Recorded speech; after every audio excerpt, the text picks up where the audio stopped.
नमस्कार। आज हम एक राजकुमार के नायक बनने की कहानी को समझने वाले हैं। ये कहानी है भगवान राम के उन शुरुआती सालों की जहां शिक्षा, चुनौतियां और कुछ दिव्य घटनाओं ने मिलकर उन्हें वो बनाया जिन्हें हम मर्यादा पुरुषोत्तम यानी कि एक आदर्श पुरुष के रूप में जानते हैं। तो यही सवाल है जो हमें इस पूरी कहानी में गाइड करेगा। मतलब एक राजकुमार के अंदर वो क्या खास बात थी, वो कौन सी घटनाएं थी, कौन सी शिक्षा मिली, या फिर वो कौन सी चुनौतियां थी जिन्होंने उसे एक दिव्य नायक बना दिया। चलिए इस सफर पर निकलते हैं और जानते हैं। हमारी कहानी की शुरुआत होती है अयोध्या के एक बहुत ही भव्य और न्यायप्रिय राज्य से। यहाँ के शासक थे महान राजा दशरथ, जिनका राजधर्म और अपनी प्रजा के लिए जो प्रेम था वो दूर दूर तक मशहूर था। सब कुछ था अयोध्या में, है ना? समृद्धि थी, न्याय था, पर राजा दशरथ के दिल में एक बहुत गहरा दुख था। एक ऐसी चिंता जो उन्हें अंदर ही अंदर खाए जा रही थी कि उनके बाद इस महान विरासत को कौन संभालेगा। कोई था ही नहीं। और यहीं से कहानी का पहला बड़ा मोड़ आता है। तो इस बड़ी समस्या का समाधान किसने सुझाया? उनके कुलगुरु महर्षि वशिष्ठ ने। उन्होंने कहा, पुत्र कामेष्ठी यज्ञ।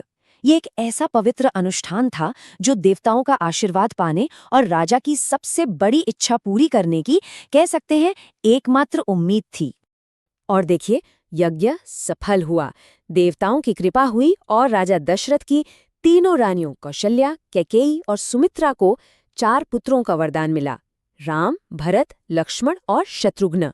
और इन चारों में राम सबसे बड़े थे और सभी के लाडले थे। अब राजकुमारों का जन्म तो हो गया, पर अब समय था उनके चरित्र को गढ़ने का, उन्हें तैयार करने का।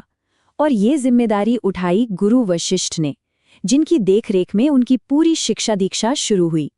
और उनकी शिक्षा सिर्फ किताबी ज्ञान या सिर्फ लड़ाई की ट्रेनिंग नहीं थी। नहीं, ये एक पूरी तरह का प्रशिक्षण था जिसमें आध्यात्मिक ज्ञान, युद्ध का कौशल और सबसे जरूरी नैतिक आचरण यानी नीति का गहरा संतुलन था।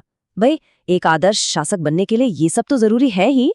राम के अंदर जो असाधारण गुण थे ना, वो बचपन से ही दिखने लगे थे। वो शांत भी थे, दयालु भी थे और वीर भी थे। इन तीनों का एक ऐसा अनोखा संगम था उनमें जो उन्हें बाकियों से बिल्कुल अलग बनाता था। और एक बात और, राम कभी अकेले नहीं थे। उनके छोटे भाई लक्ष्मण तो जैसे उनकी परछाई बनकर हमेशा उनके साथ रहते थे। ये सिर्फ भाइयों वाला प्यार नहीं था, ये एक अटूट समर्पण था जिसने आगे चलकर कई बड़ी बड़ी घटनाओं की नींव रखी। अभी तक तो चारों राजकुमारों का जीवन बड़े आराम से, शांति से आश्रम और महल में बीत रहा था। लेकिन अब बाहरी दुनिया से एक ऐसा बुलावा आया जिसने सब कुछ हमेशा के लिए बदल दिया। हुआ ये कि एक दिन महान ऋषि विश्वामित्र अयोध्या पहुंचे और उन्होंने राजा दशरथ से कुछ ऐसा मांग लिया जिसे सुनकर वो एकदम चौंक गए। विश्वामित्र चाहते थे कि राम और लक्ष्मण उनके यज्ञ की राक्षसों से रक्षा करें। अब राजा अपने इतने छोटे किशोर बेटों को इतने बड़े खतरे में भेजने से बहुत हिचकिचा रहे थे। ये सवाल सिर्फ हमारे मन में नहीं, राजा के मन में भी था। आखिर ऐसी क्या मुसीबत आन पड़ी थी? और इसी एक मांग ने कहानी को महल की 4 दीवारी से निकालकर सीधा जंगल के खतरों में पहुंचा दिया। खैर, गुरु वशिष्ठ ने जब समझाया तो राजा दशरथ मान तो गए, लेकिन दिल पर पत्थर रखकर। राम और लक्ष्मण का जंगल का ये जो सफर था ना, ये एक योद्धा और एक रक्षक के तौर पर उनकी पहली असली परीक्षा थी। और पता है, इस परीक्षा में वो पूरी तरह से खरे उतरे। राम ने सबसे पहले तो उस भयानक राक्षसी ताड़का का वध किया, फिर मारीच और सुबाहु जैसे जो बड़े बड़े राक्षस थे उन्हें भी हराया, और इस तरह ऋषि विश्वामित्र का जो यज्ञ था उसे बिना किसी बाधा के पूरा करवाया। लेकिन राम की शक्ति सिर्फ संहार करने के लिए नहीं थी, वो उद्धार भी करते थे। रास्ते में उन्होंने अपने सिर्फ एक चरण स्पर्श से अहिल्या को श्राप मुक्त कर दिया, जो पत्थर बन गई थीं। ये उनकी अपार करुणा का कितना बड़ा सबूत है। यज्ञ तो पूरा हो गया। इसके बाद विश्वामित्र दोनों राजकुमारों को लेकर पहुंचे मिथिला राज्य, जहां राजा जनक का शासन था। और यहाँ राम की एक और भी बड़ी चुनौती इंतजार कर रही थी। देखिए, मिथिला में राजकुमारी सीता के विवाह के लिए एक स्वयंवर रखा गया था, और उसकी शर्त बहुत ही ज्यादा कठिन थी। शर्त ये थी कि जो कोई भी भगवान शिव के इस विशाल पौराणिक धनुष को उठा लेगा, उसी से सीता का विवाह होगा। अब ये कोई मामूली काम तो था नहीं।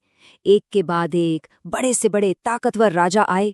उन्होंने अपनी पूरी शक्ति लगा दी, लेकिन कोई उस धनुष को अपनी जगह से हिला तक नहीं पाया। पूरी सभा में जैसे निराशा सी छा गई थी। और फिर बारी आई राजकुमार राम की। उन्होंने धनुष के पास जाकर उसे मानो खेल खेल में ही उठा लिया, इतनी आसानी से। और जैसे ही उस पर डोरी चढ़ाने की कोशिश की, एक जोरदार गड़गड़ाहट के साथ वो धनुष टूट गया। वहां जितने भी लोग थे सब हैरान, सब दंग रह गए। ये एक बहुत ही शानदार जीत थी, और इस स्वयंवर का नतीजा सिर्फ राम और सीता का विवाह नहीं था, बल्कि मिथिला की राजकुमारियों से चारों भाइयों का विवाह हुआ। इससे अयोध्या और मिथिला के बीच एक बहुत ही गहरा रिश्ता बन गया। लेकिन जश्न के माहौल में एक और चुनौती आ गई। जब सब अयोध्या लौट रहे थे तो रास्ते में उनका सामना हुआ योद्धा ऋषि परशुराम से। वो शिवजी का धनुष टूटने की वजह से इतने ज्यादा क्रोध में थे कि जिसने भी ये किया था उसे दंड देने के लिए आए थे।